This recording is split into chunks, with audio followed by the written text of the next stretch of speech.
Hello and welcome to Sandman's Bullpen, brought to you by Busted Cooler Sports Network. I'm Patrick, and we're going to be talking about the World Series, AL and NLCS, and a little bit about potential pickups for the Yankees in the offseason, and the massive rumor of the Yankees going after Pete Alonso from the New York Mets. Let's just get into the Pete Alonso rumor. John Heyman of the New York Post posted a story about Hal Steinbrenner in the New York front office being very high on Pete Alonso.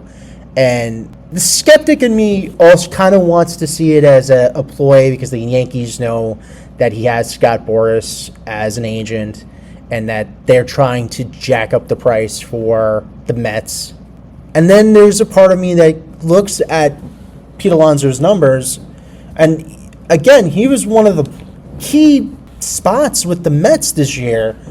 I mean, there were a lot of issues with that team, a lot of nagging problems with the pitching staff, with the relief staff, with the rest of the lineup. But Pete Alonso has been their bright spot for a lot of these years, where he's consistently had high OPS. He's consistently had good RBIs. He's consistently hitting a threshold that you expect from a power hitter like him. You look at this guy and you go, why would you really tempt, other teams potentially taking him? I mean, even last year, think about it. Earlier this year, everybody was penciling the Mets into the NLCS to be either facing off the Dodgers or going to the World Series with the potential pickups that they got.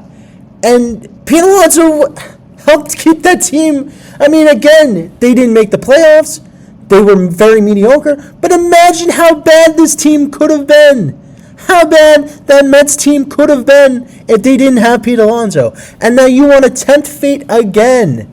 Again. It makes no sense to me. And again, he's getting older, but he hasn't gotten over that threshold, I would say, where every year after you're worried that he's not going to be able to play. You just saw a first baseman of a caliber like a Vladdy just take his team to the World Series, and you're gonna go out and as a Yankee fan, I personally hope he does. I hope he leaves. I'd snatch him up. The skeptic in me thinks that the Yankees do have some other plans. You still have to try and sew up. That's another one that I'm kind of. It's been talked about. You're going to potentially go after Kyle Tucker in the offseason. Or if you're not going after Tucker, then you potentially throw a contract at Bellinger to sew him up. And then there's really out there ones. Like, they're ridiculous. The biggest among them is this rumor that I keep hearing about that the Yankees are going to fleece the Phillies into trading them Bryce Harper, which is not going to happen in a million years, guys. It's not happening. I'm sorry to break the news to you, but you're out of your mind if you think the Phillies, look, they're going to be on the downturn. They're losing a bunch of guys. They're not going to just hand their best player to the Yankees. I'm sorry. That's just not going to happen. And getting back to Alonso, you look at his statistics, a .272 batting average. He had a career year with RBIs. He had his second best year in terms of OPS. His OPS was .871. You look at majority of his numbers, they either compare with his 2019 season or are on par or average with the rest of his career. I mean, there's nothing that shows in this 2025 season that he's on a decline. So it makes no sense. Makes no sense to me why the Mets would be moving on from him. Do you have a offensive all-star first baseman waiting in the wings right now? Because it does not compute why you would. It's not like first basemen are in vogue that you need to throw a massive contract at him. Doesn't make sense why you wouldn't sew him up, because he has had a noticeable effect on the Mets offense, and it goes to show you how even when they have all the money in the world, they still make ineffectual moves that don't benefit them in the long term. I don't know if they're going after Murakami or Okamoto. I think most of everybody in the league is trying to get those two. Might end up being a situation where they end up going to a particular team on the West Coast. Hint, hint. But I don't know. The Mets for all they're just a franchise that they take 2 steps and then they take another 4 backwards. I don't quite understand the motivations. They built this guy. He's been the face of the franchise. He has been the slugger that you think of when you think of the Mets, and it is a little bit of a strange situation that it has gone to the point where he potentially moves on, and he very well could be a Yankee next year. Well, it's a situation that needs to be monitored. It's probably not going to be anything anytime soon.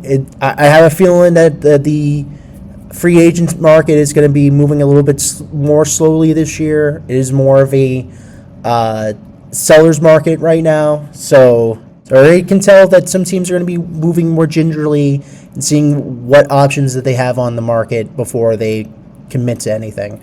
And this can go for the Mets. This can also go for the Yankees.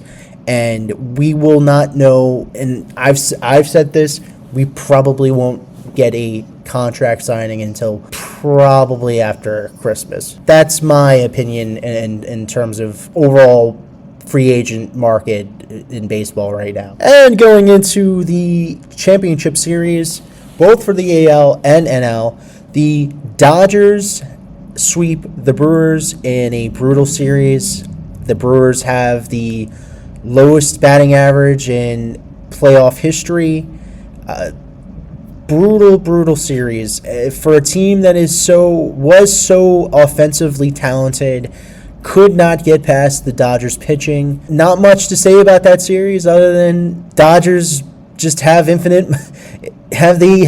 hacks. They have the infinite money hacks. They put together a good team. Regardless of, I have my opinions on their deferrals and what they've accomplished in terms of the amount of revenue that they bring in and the deferrals being used to throw money into escrow, and that's a whole other can of worms. But in terms of the baseball element of the NLCS, they played fantastically. I mean, you had gem after gem after gem from their pitching staff, and it was a brutal series to watch. And somebody that was rooting for the Brewers and seeing how badly that series turned out for them, and it has to be incredibly sobering to finally think you're going to get over the hump, that you potentially can be in the World Series, and then you get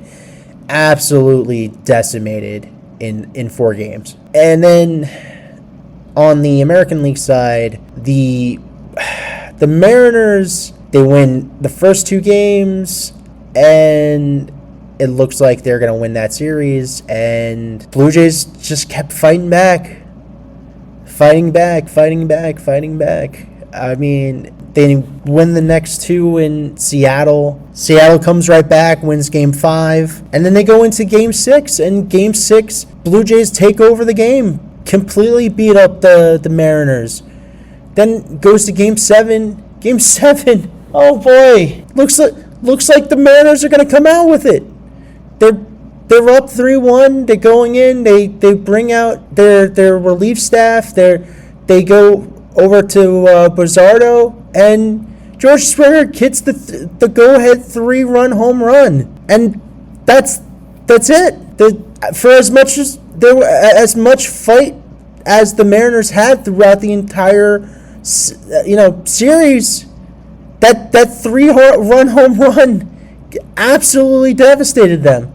And they were just not able to come up with any runs. And it was absolutely insane, because the biggest issue with the Blue Jays for the entire season, and even going into the series against us, the main thing that everybody kind of, and you can ask a Blue Jays fan, you can ask anybody in the league, everybody had major reservations on this Blue Jays bullpen, and somehow, some way, they managed to do it. And they're your American League champs. As weird as it is to say, they're the American League champs. It's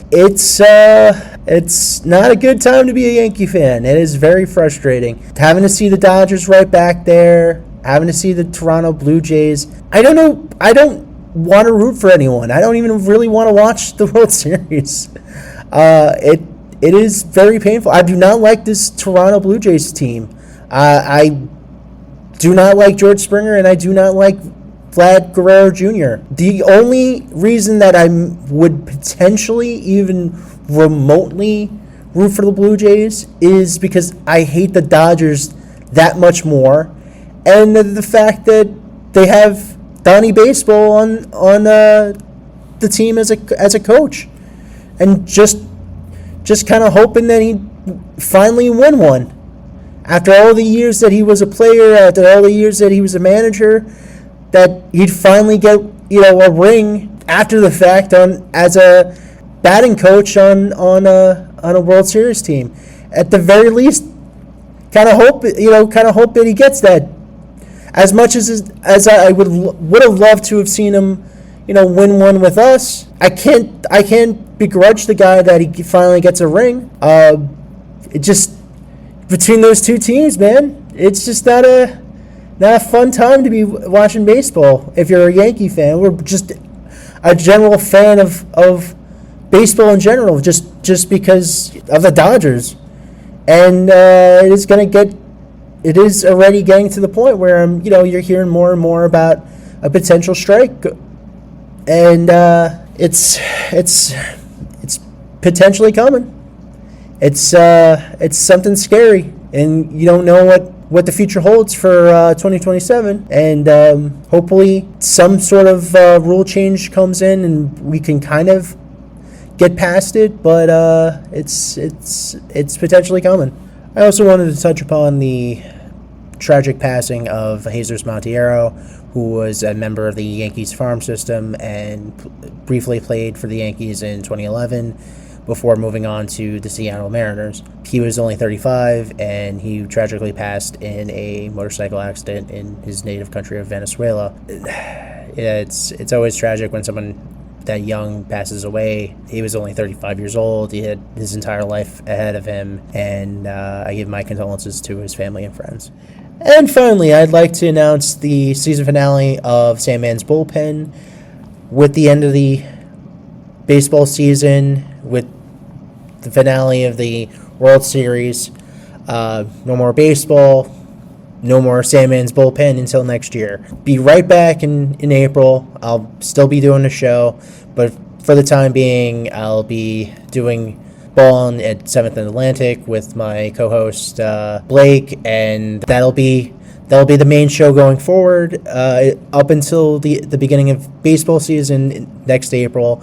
I might have a couple mini episodes here and there, depending on what the Yankees do during the off season. So just watch out for that.